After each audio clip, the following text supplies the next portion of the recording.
Olá e seja muito bem-vindo à 5ª temporada do podcast Alimentação Saudável. O meu nome é Mafalda Rodrigues de Almeida, sou nutricionista, fundadora da Love It e autora de 3 livros de receitas. Por aqui vamos falar sobre todos os temas quentes relacionados com alimentação, saúde e nutrição. Vou receber vários convidados que nos vão ajudar a falar sobre temas como saúde de uma forma simples, a desmistificar alguns conceitos que estão tão enraizados no nosso dia-a-dia e que parecem que complicam a nossa alimentação. Vamos falar sobre bem-estar, sobre técnicas importantes para a prevenção de vários tipos de doenças e, mais importante ainda, para a promoção da saúde. Quero que este podcast venha simplificar a alimentação e ajudá-la a ter as ferramentas para ter um dia-a-dia mais simples, nutritivo e completo. Olá, seja muito bem-vinda a mais um episódio do nosso podcast, hoje sobre um tema sempre muito polémico, que é esta coisa do dia do lixo. Sim, não, com que base é que nós fazemos isto, prós, contras, é um bocadinho sobre isto que quero falar e sobre qual é que é a minha perspectiva e qual é que é a minha abordagem nisto. Mas já agora gostava de lhe explicar como é que surgiu este conceito do dia do lixo. Isto começou tudo há uns anos atrás com uma crença de que se nós estivéssemos em restrição calórica e de repente fizéssemos uma refeição muito calórica, o que ia acontecer, ou melhor, se nós estivéssemos sempre em restrição calórica, nós estávamos a enganar o nosso corpo sobre aquilo que era a nossa resposta metabólica e que fazer uma espécie de choque metabólico ali numa determinada refeição poderia aumentar o nosso metabolismo e fazer com que nós, em vez de nos adaptarmos e rapidamente atingirmos aquele estado de platô, que é quando nós estamos sempre em restrição calórica e depois parece que o corpo já não responde, não é? Tínhamos ali um grande choque metabólico e depois parecia que o nosso metabolismo ficava mais acelerado e responderia melhor. Esta crença foi um bocadinho arrasada, não é? Porque de facto não houve vários estudos entretanto para tentarem suportar se isto fazia sentido, se não fazia sentido, e não se chegou a conclusão nenhuma. Ou seja, era preciso que este choque metabólico fosse muito maior para que de facto os resultados fossem assim, e o nosso metabolismo não é assim tão influenciado por isto. Para terem uma ideia, o metabolismo é muito mais influenciado pela questão do exercício físico e pela mudança do estímulo do exercício físico, seja fazer mais vezes, seja fazer exercícios diferentes, seja fazer com mais carga, seja fazer exatamente com a mesma carga, mas com outra intensidade. Portanto, há 4 formas de nós estimularmos o nosso metabolismo através do exercício físico, muito mais eficazes do que pela questão da cheat meal. E também porque isto era muito com base numa restrição muito, muito grande, depois uma refeição altamente calórica. E, por exemplo, até houve um estudo em 2018 que analisou 1,6 milhões de publicações realizadas no Instagram relacionadas com esta prática da cheat meal, onde era utilizada realmente esta hashtag, e foi possível observar que a maioria das publicações apresentavam imagens com volumes de comida completamente exagerados, que podiam ir das 1.000 às 9.000 quilocalorias naquela refeição. E claro que isto estava muito associado a páginas que tinham comportamentos ou publicações bastante mais obsessivas com a alimentação, no sentido de pesar, de contar todas as calorias, lá está, de criar uma grande restrição no dia-a-dia e que depois levava aqui a um choque metabólico muito grande. Mas, de facto, os resultados o que nos dizem é que a cheat meal não tem evidência científica de que aumente o metabolismo e, portanto, essa teoria não faz grande sentido.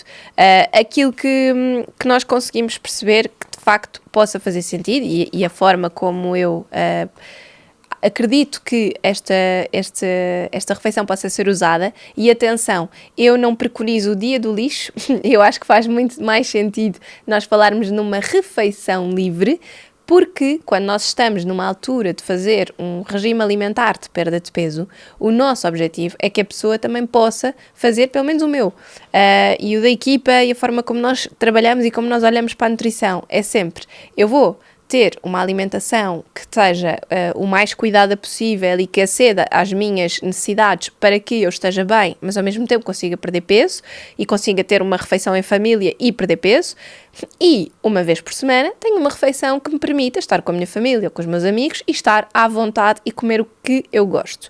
Isto para mim tem a grande vantagem da pessoa ter equilíbrio e de ter uma aprendizagem de como é que se faz uma alimentação normal, numa vida normal que nós temos, e conseguimos atingir os nossos objetivos e perder peso na mesma. Agora, Claro, eu acho que isto é difícil de aplicar, não é? Porque, sejamos sinceros, é muito comum nós num fim de semana, por exemplo, termos mais do que uma oportunidade para fazermos uma refeição livre, não é?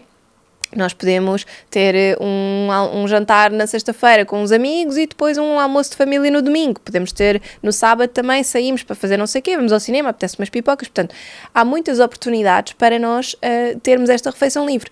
E quando uma pessoa quer perder peso, nos planos que nós fazemos, aquilo que nós definimos é uma refeição por semana, não mais do que isso. Uma refeição por semana que, idealmente, não iria até às 9.000 calorias, não é? Mas uma refeição em que a pessoa pode, de facto, comer as entradas, comer o prato, comer a sobremesa, beber um copo de vinho, etc. Estar à vontade. No fundo, esta questão do momento de partilha. E, portanto, eu acho que o principal objetivo que eu vejo aqui, a principal vantagem que eu vejo e que interpreto como a vantagem de termos a dita refeição livre e não o dia do lixo, é importante falar disso, é a questão da pessoa ter a possibilidade de atingir um equilíbrio e de não chegar a um ponto em que quer perder peso, vou só cortar até chegar à altura em que eu tenho o peso que eu quero e depois eu estou cheia de saudades de comer uma série de coisas e, portanto, assim que cheguei ao peso que eu quero, eu começo a comer tudo e mais alguma coisa que eu não comi durante este processo.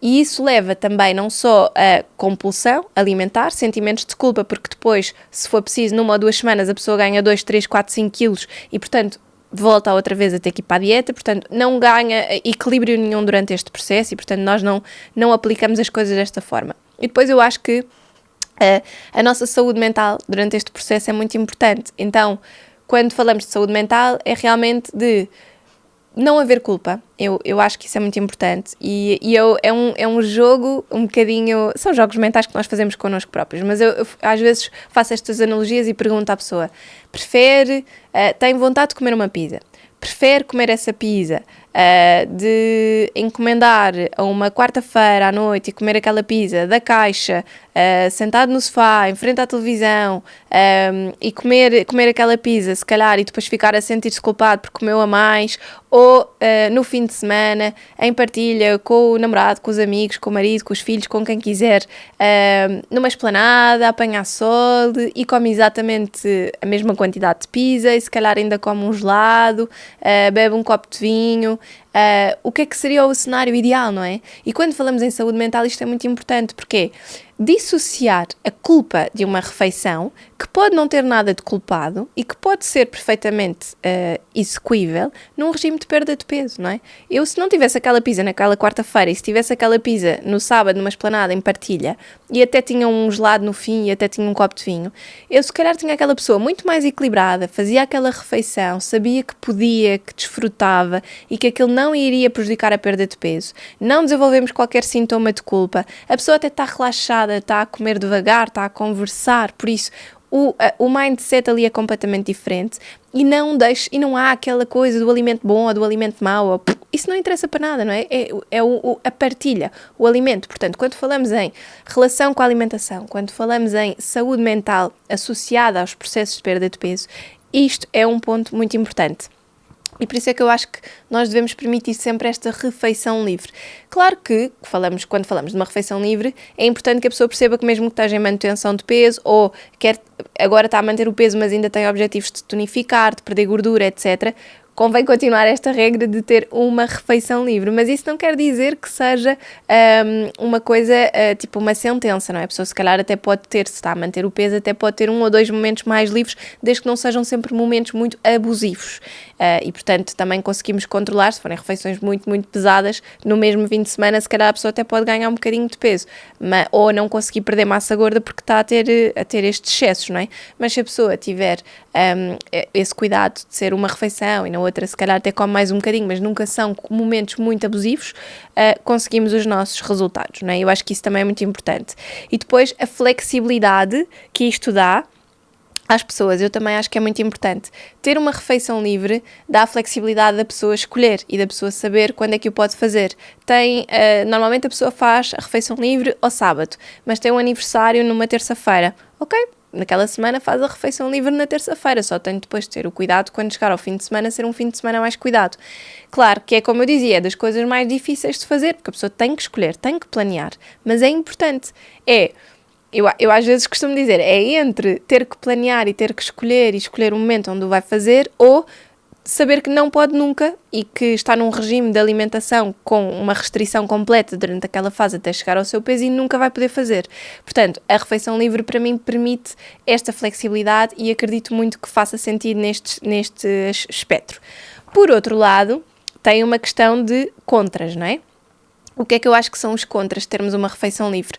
Pode ser mais difícil a pessoa a seguir voltar a um regime de alimentação mais saudável, não é? Porque há aquele mindset de agora é sexta-feira à noite, é refeição livre, vamos jantar fora, vamos comer mais, e depois às vezes custa mais no sábado e no domingo a pessoa estar mais focada, é normal.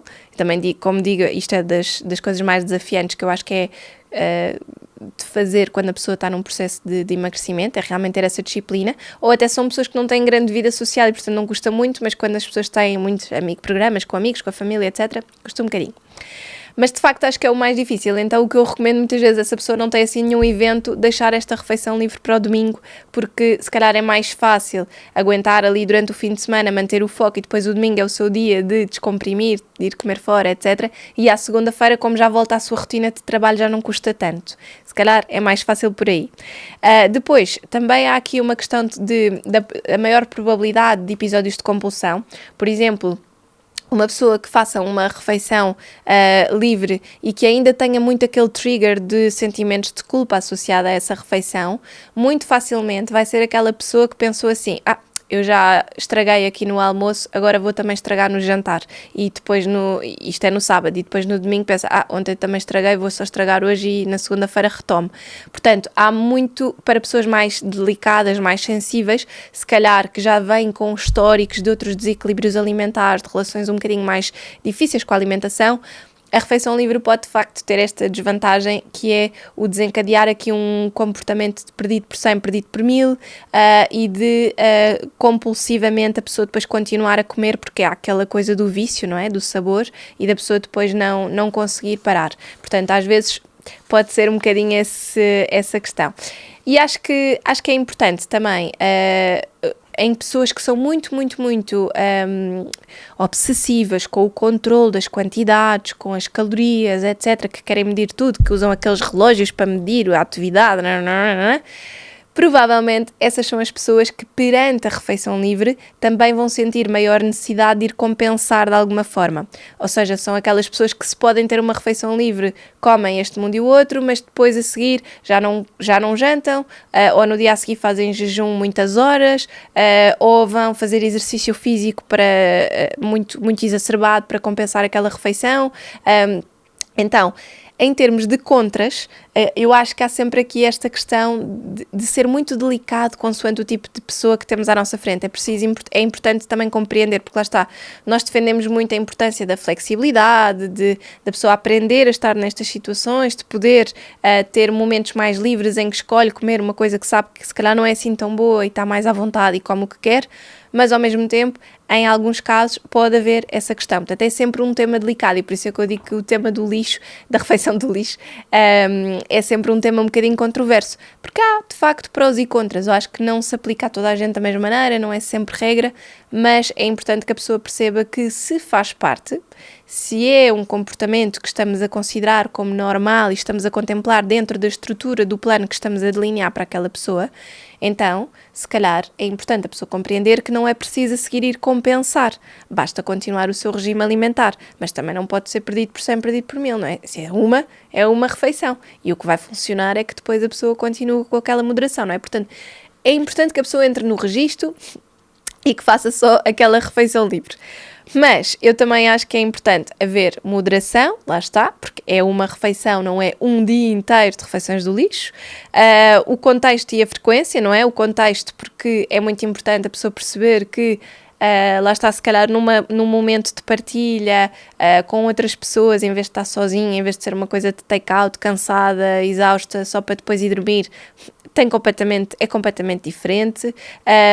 Também ter atenção àquilo que a pessoa está a comer. Se calhar, ok, vamos fazer uma refeição porque na refeição livre isto pode ter muitas estirpes, pode ser um prato com uma alheira com batatas fritas e arroz, e a pessoa ainda come, ainda bebe uma Coca-Cola, ainda come uma mousse de chocolate no fim. Ou pode ser um cozido à portuguesa que tem um bocado de enchidos e bebe-se um copo de vinho, e a pessoa comeu umas entradas e uns enchidos no início. Ou pode ser uma pizza ou um hambúrguer com batatas fritas. Ou seja, há muitas formas de isto fazer, mas é importante realmente ter atenção à saúde da pessoa, também não abusar muito. Se for uma pessoa como uma pessoa com diabetes, também deve ter alguma moderação e algum cuidado para não ir tanto para os doces nesta refeição livre. Ainda assim, ir buscar o prazer em coisas que goste e se calhar fazer aquele truque de pôr a sobremesa sempre associada à refeição e não fora, em vez de ir comer um crepe com um gelado de chocolate à meia da tarde, por exemplo, fazer a sobremesa nessa refeição, que tem um impacto a nível de insulina menor. Portanto, também conseguirmos ajustar e termos atenção a estes detalhes, não é? Se for uma pessoa hipertensa, se calhar também evitar mais estes alimentos que são fritos e que geralmente levam muito mais quantidade de sal, portanto termos esse cuidado. E acho que também é importante que a pessoa perceba o que é considerada uma refeição de lixo, porque às vezes já tinha, ou uma refeição livre, tinha pessoas que às vezes, sobretudo com as senhoras, que precisam ali de muito cuidado e de muito controle, dizem assim, mas eu fui ao restaurante, comi um peixe grelhado e só pedi uns legumes. Portanto, estava dentro do plano. Ok, mas bebeu o quê? Bebeu um copo de vinho branco ou 2, se calhar. Certo? Já foi. Já é considerado refeição de livre. Eu fui ao cinema com os meus filhos, comeu pipocas, comi 2 ou 3 mãos. Já é considerado refeição livre, ok? É importante a pessoa perceber o que é. Não é só a refeição em si, como estava aqui a dar estes exemplos, pode ser porque a pessoa comeu algumas entradas, mesmo que o prato depois tenha sido saudável, pode ser porque bebeu álcool, pode ser porque comeu uma sobremesa, pode ser fazer um bolo ao fim de semana. Às vezes as mães dizem-me isso, fiz um bolo porque os miúdos pediram, etc. E comeu uma fatia de bolo ao lanche e se calhar, se o objetivo era perder peso, aquilo não estava preconizado. Mas lá está, se for só isso, essa refeição é considerada a refeição livre, não é? Mas o que eu costumo muitas vezes também dizer é, use bem estes créditos, não é? A pessoa vai comer uma coisa que lhe dá verdadeiramente prazer. Então, se calhar, se eu até sou uma pessoa que gosta mais de comida de verdade, vou utilizar a refeição livre numa refeição principal e se calhar vou dispensar mais as pipocas e o bolo à meia da tarde, os miúdos comem e eu como outra coisa. Se eu sou uma pessoa que valoriza mais os doces, gosto mesmo de ir a uma pastelaria, comer um croissant com chocolate, não é? Se calhar vou para aí, ou até prefiro, por exemplo, fazer uma refeição de brunch e aí posso comer umas panquecas e pôr chocolate e tal. Portanto, é importante a pessoa também conhecer-se e, se não tem nada planeado, pronto, a pessoa pode ir escolhendo um bocadinho também com o que é que gosta. Se tem vários eventos planeados, escolher onde é que a pessoa quer estar completamente à vontade, dependendo também do programa, do sítio onde vai ser, do tipo de festa ou do contexto em que sabe que se calhar vai ser mais difícil resistir, não é? Acho que isso depende sempre muito. Agora, de facto, na minha visão, a forma como nós trabalhamos é uma nutrição para a vida. E isto significa que a pessoa, mesmo que esteja com o objetivo de perder peso, ela está a fazer uma alimentação com a qual se identifica e que se vê a fazer para sempre. Pode ser um bocadinho mais restritiva numa fase inicial, mas de uma forma geral, a pessoa vê-se a aplicar aquelas regras para sempre. Isto significa que no início é ter uma refeição livre, se calhar depois quando está em manutenção, etc., a pessoa até pode ter 2 ou 3 momentos nesse fim de semana, desde que não sejam todos momentos muito abusivos. Ou seja, que haja ali algum equilíbrio, obviamente, porque senão a pessoa vai estar sempre, engorda 1 quilo no fim de semana, depois está o resto da semana a tentar perder, depois engorda, né? Mas pronto, numa fase de manutenção, isso é mais fácil. Mas de facto acredito que isto é muito importante por todos estes fatores que falámos. Não é por ter um dia só que me porcaria, não é porque realmente existe alguma evidência de que metabolicamente é preciso esse choque, porque não conseguimos corroborar essa teoria, mas de facto porque nos dá flexibilidade, porque nos permite dissociar a culpa e a categorização dos alimentos maus ou bons, porque nos permite estar com outras pessoas e desfrutar de uma refeição sem termos que ter imposições perante aqueles amigos ou o restaurante ou a família ou o que for, e aproveitarmos também e valorizarmos estas coisas, porque eu também acho que nós culturalmente gostamos muito de comer, não é? Nós fazemos, se for preciso, 1 hora de viagem de carro ou mais para ir ao restaurante A, B ou C, se vamos passear um fim de semana para qualquer lado, queremos sempre recomendações de restaurantes, é normal em nós. Portanto, nós culturalmente estamos muito programados para querer fazer coisas e programas gastronómicos à volta da mesa, então é normal que seja sempre uma questão desafiante para quem está num processo de perda de peso, mas é também importante que essa pessoa vá construindo uma relação saudável com estes episódios e perceba, ok, eu posso ter um momento à vontade de semana em que eu sei que eu vou comer ou mais, ou vou comer coisas que não são tão boas, mas existe espaço para tudo, ok? Portanto, esta é a minha reflexão sobre a refeição livre, e por isso é que eu lhe chamo refeição livre e não lhe chamo refeição o cheat meal ou refeição ou o dia do lixo ou a refeição do lixo, porque lá está, acredito que cheat de pecar, não é? E lixo tem sempre conotações mais negativas, enquanto que se for livre, é livre porque eu posso fazer as escolhas que eu quiser dentro destas refeições. Parecendo que não, às vezes estes trocadilhos com as palavras também são importantes, lá está, para também não me ouvirem dizer aquelas coisas do estilo, isto engorda, isto não engorda, não é? Porque é um bocadinho pela mesma onda de pensamento, é o que é que nos faz de facto bem e o que é que não é assim tão bom para a nossa saúde. Espero que tenha gostado e vemo-nos no próximo episódio.